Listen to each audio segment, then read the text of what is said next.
Señor presidente, el tema que se debate hoy sufre de una contradicción estructural causada por sus propios convocantes. Existe un claro contrasentido en plantear la cuestión de la creciente inseguridad alimentaria global mientras se aplican medidas coercitivas unilaterales contra más de 20 países miembros de esta organización que constituyen 1/3 de la población del planeta.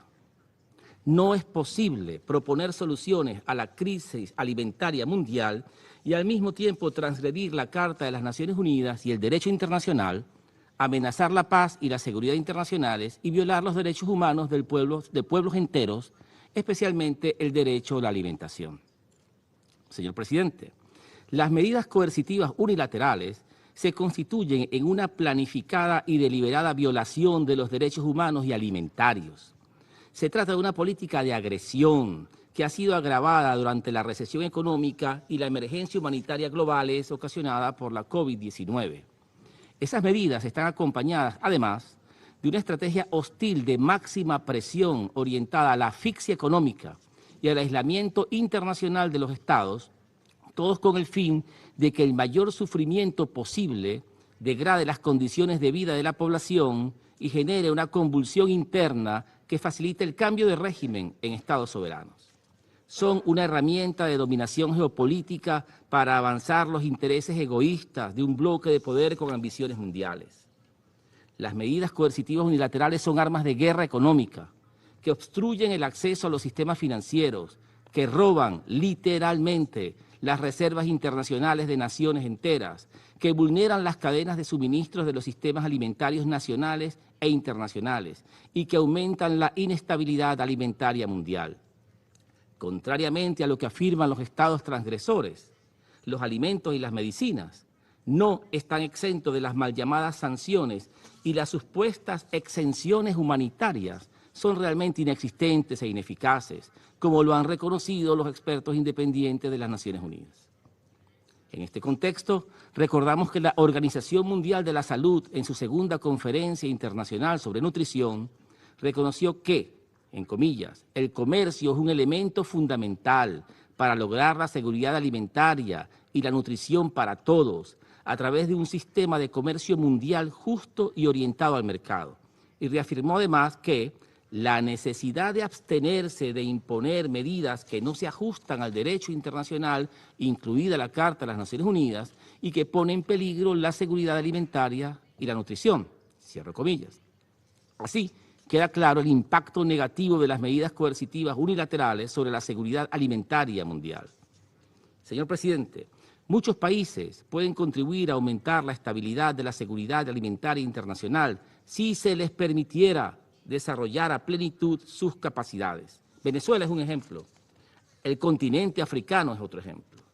África es uno de los continentes más vulnerables en la crisis actual y al mismo tiempo posee un enorme potencial productivo que puede liberarse en las condiciones apropiadas. Sin embargo, ese es un plan imposible bajo la opresión de las medidas coercitivas. La realidad es que hoy en África existen al menos 8 países incluidos en la lista de medidas unilaterales de coerción impuestas ilegalmente por el gobierno de los Estados Unidos de América. No es posible promover la lucha contra el hambre y al mismo tiempo castigar las economías de los países más vulnerables para obtener ventajas geopolíticas. Tampoco es posible pretender manifestar preocupación por la seguridad alimentaria cuando al mismo tiempo se desconoce la alimentación como un derecho humano inalienable. Señor presidente, el cambio climático, las crisis económicas, los conflictos armados y la pandemia de la COVID-19 constituyen factores que agudizan la inseguridad alimentaria global.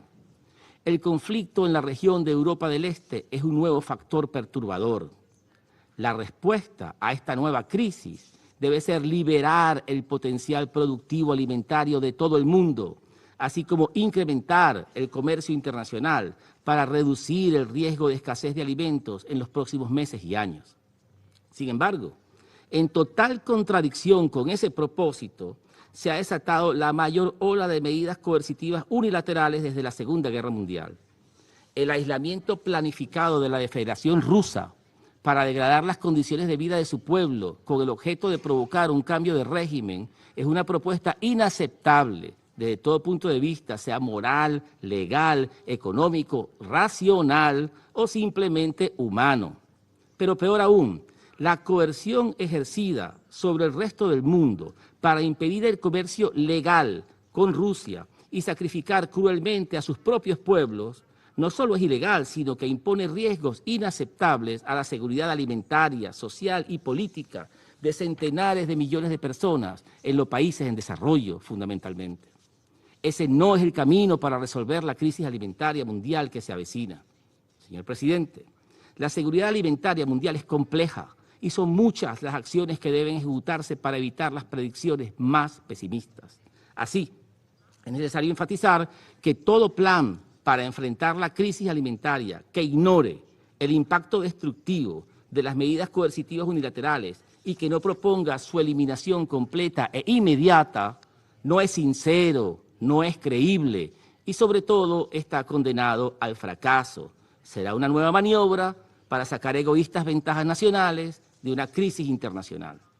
Es por todo lo anterior que desde la República Bolivariana de Venezuela proponemos el levantamiento de las medidas coercitivas unilaterales impuestas ilegalmente contra los miembros de las Naciones Unidas como una acción urgente y que forme parte del plan global que debe adoptarse para enfrentar la crisis alimentaria inminente que todos vamos a sufrir, ya sea por escasez o por inflación. Es el momento de fortalecer nuestros sistemas alimentarios nacionales como partes contribuyentes de un gran tejido económico mundial que permita el acceso al capital, tecnologías, energías, semillas, fertilizantes, transporte y distribución para incrementar así nuestras capacidades de resolución de esta nueva crisis. Es el momento de la cooperación, de la solidaridad y de la acción conjunta, sin exclusiones, para combatir el hambre en el mundo. Muchas gracias, señor presidente.